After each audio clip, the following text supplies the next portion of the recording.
evening and welcome to The List on UW-TV. I'm Charlie Siegel. And I'm Zach Kreider, and for the next few minutes we'll present our top 5 sports stories of the week and discuss why they made our top 5. Did your top 5 make our list? Let's find out. At number 5, the MLB is trying out the automated ball strike system for this year's Major League season, but it has already been in use in the minor leagues and spring training. Charlie, what is some buzz around the league as to how the big leaguers are adapting to this new technology? Well, Zach, from a hitter standpoint, the reactions are mixed, but many are cautiously optimistic.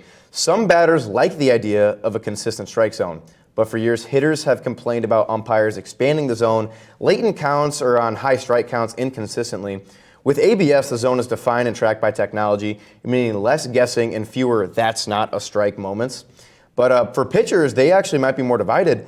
On one hand, ABS could reward precision.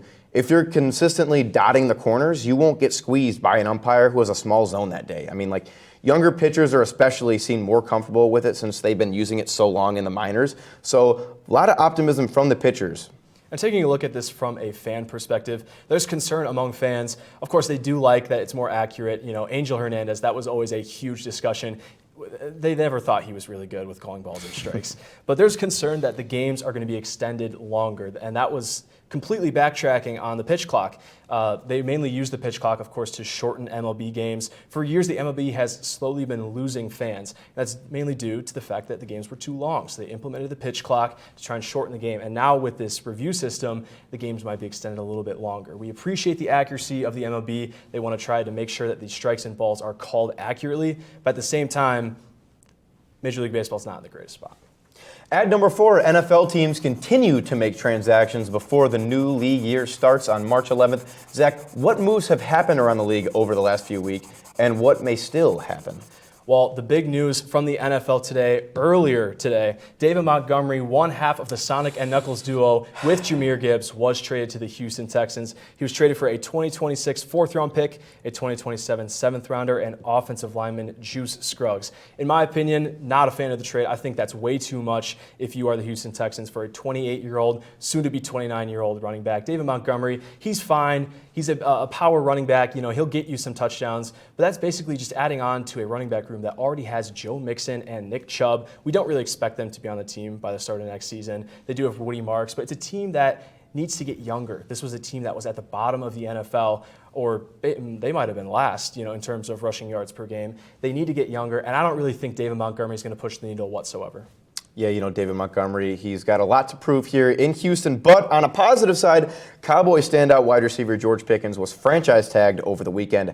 Pickens recorded over 1,400 yards and 9 touchdowns in just his first season in Dallas, placing him top 5 amongst NFL wide receivers in the whole league.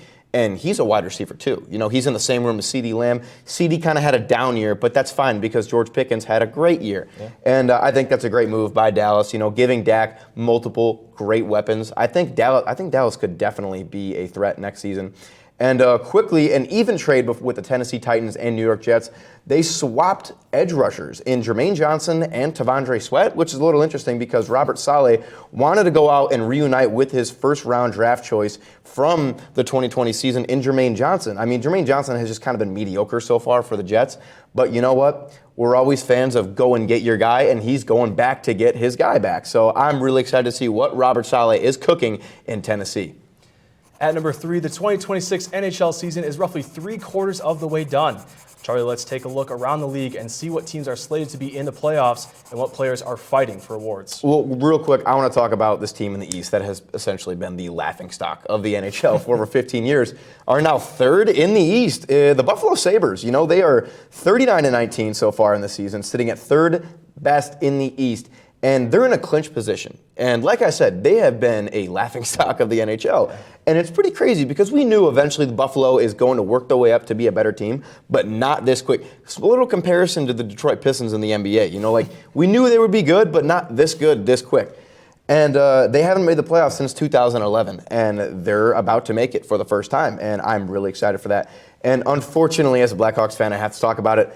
Connor Murphy was traded to the Oilers today for a 2nd-round pick. And I think that's just a terrible, terrible trade for both teams. On one hand, you have the Blackhawks, who their main problem is their defensemen. They have no one except for Connor Murphy, and they've been lacking. They've been getting Arvid Soderblom and Spencer Knight peppered every single game. And losing a guy like Connor Murphy is just terrible for the Hawks. And even for the Oilers now, their main problem is their goaltending. And, they dump off Stuart Skinner to Boston. And now they get a depth guy in Connor Murphy. I just don't see it working out in Edmonton. Well, and speaking of the Oilers, obviously you said not the greatest trade for either team. But the Oilers, they're a team that started this season off very slowly. They did not look like a team that had made the Stanley Cup 2 of the last 3 years. And they've heated up big time. Superstar Connor McDavid, of course, he's always in contention for MVP of the NHL. He's currently leading the NHL in terms of points. His right-hand man, Leon Draisaitl, he's currently 4 in terms of total points in the NHL. This is a team that, they have the experience. They've been there before, and if they make the playoffs, which we assume that they will, they can always make noise. Taking a look at the hottest team at the start of the season, Colorado Avalanche, they have cooled off quite a bit. This was a team that was just dominating in terms of total points, and they're 5-5 in their last 10. Something to watch. We've got more coming up on the list, including a discussion on men's and women's Division III basketball tournaments and the next wave of the NFL showcasing their skills in Indy. We'll be right back.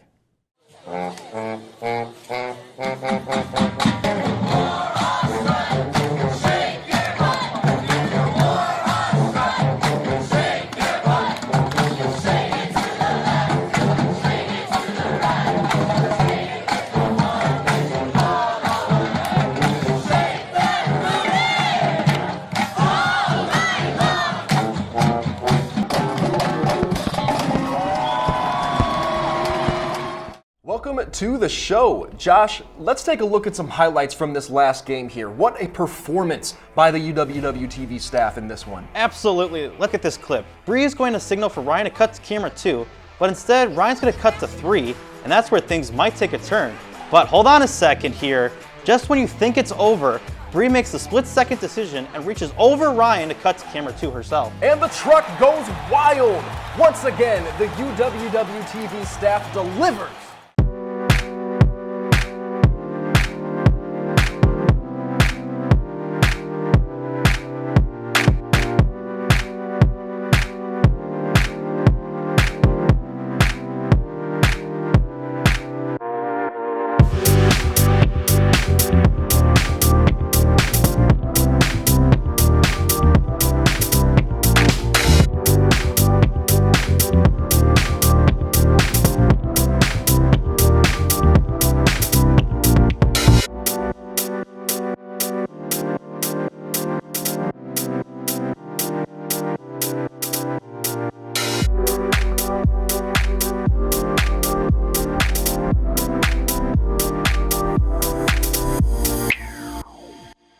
Welcome back to the list on UW-TV. Let's continue the countdown to this week's top sports stories.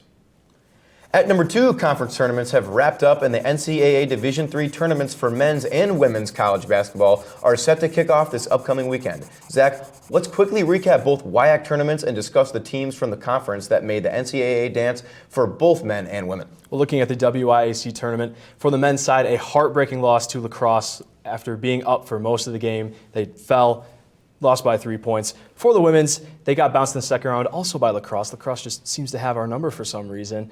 And just a disappointing way to end the season, especially for the women's side. The last 2 games of the regular season and also getting bounced in the second round of a WIAC tournament. Speaking about the NCAA tournament, however, we got 2 great matchups, both from the men's and the women's. Starting with the men's side, they're going to face off against Loras College, the Dewhawks. They finished 20-7 on the season, and they're not the most efficient team by any means. They're a very middle-of-the-pack team. However, they're led by Jack Haynes, who nearly averages a 17-point double-double. He's going to be a problem all day for Brock Marino and Richie Warren down low. They have 7 guys that score at least 7 points per game. They're a very deep team as well. Specifically offensively, the Warhawks are going to have their hands full with this team on defense. We know the guard play is excellent for the Warhawks. But let's go over to the women's side for the Lady Hawks. They have a really bad draw. Transylvania is a really good women's basketball program. They recently won the title in 2023, an undefeated season. They went perfect that season. And they're not the greatest offensive team. They only shoot 39% from the field, but they are phenomenal defensively. They force about 20 turnovers per game, and the Lady Hawks, they got their hands full on offense. They better make sure that Mia Gillis is not the only one stepping up on offense. And like you said for the men, the guard play for the Warhawks is incredible. You know, it's raining threes in the Castro Gymnasium. 3 players I want to highlight real quick is Luke Barrett with 14 points against La Crosse, Isaac Verges with 13 points against La Crosse, and then Colin Madsen with another 13 points. You know, these men are really stepping it up here. And our top story of the week, the NFL Combine took place Thursday through Sunday this past weekend, and 319 players competed in Indianapolis to try and impress NFL teams roughly 2 months before the NFL Draft. Charlie, what players boosted their draft stock, and what players maybe didn't perform as well? Well, I want to talk about our favorite player. We were just talking about him, is Notre Dame running back Jeremiah Love, who ran a 4.36 40-yard dash in the Combine, who mirrored elite speed of player like Jahmyr Gibbs, you know, solidifying his status as a top 5 RB1 prospect. You know, he's going as high as 4. 3 weeks ago, he was in like the top 16, and now he could be going 4th overall to a team that really needs a running back. And, you know, there's just been a lot of speedsters in this draft, like Mississippi State wide receiver Brennan Thompson, who ran a 4.2. Zaven Thomas, another LSU wide receiver. We keep seeing these guys, a lot of speed demons. An Oklahoma receiver in Deion Burks, who ran a 4.3. And then another Cincinnati receiver, Jeff Caldwell, who ran a 4.3. But the guys I really want to talk about is Ohio State safety Lorenzo Styles Jr., who ran a 4.2 40, the fastest defensive safety 40 since 2003, along with a 39-inch vertical. Whoever gets this guy, good luck. And speaking of his brother, Sonny Styles, the linebacker from Ohio State, he had a relative athletic score of 10.00. That is the highest you can get. He had the single best combine by a linebacker since 1987. He had a 4.46 40-yard dash, a 43.5-inch vertical, and an 11-foot 2-inch broad jump. I mean, we've seen these athletic freaks on defense in the form of Nick Emenwari, guys like Jalen Ramsey. They always perform well. They're always day one contributors to NFL teams. And I need to know what Coach Day is feeding these guys up in Columbus, Ohio. I think whoever ends up taking these guys is going to have a potential Defensive Rookie of the Year on their hands. And that will do it for this edition of The List. We'll be back in a week to talk about next week's top 5 sports headlines. I'm Charlie Siegel.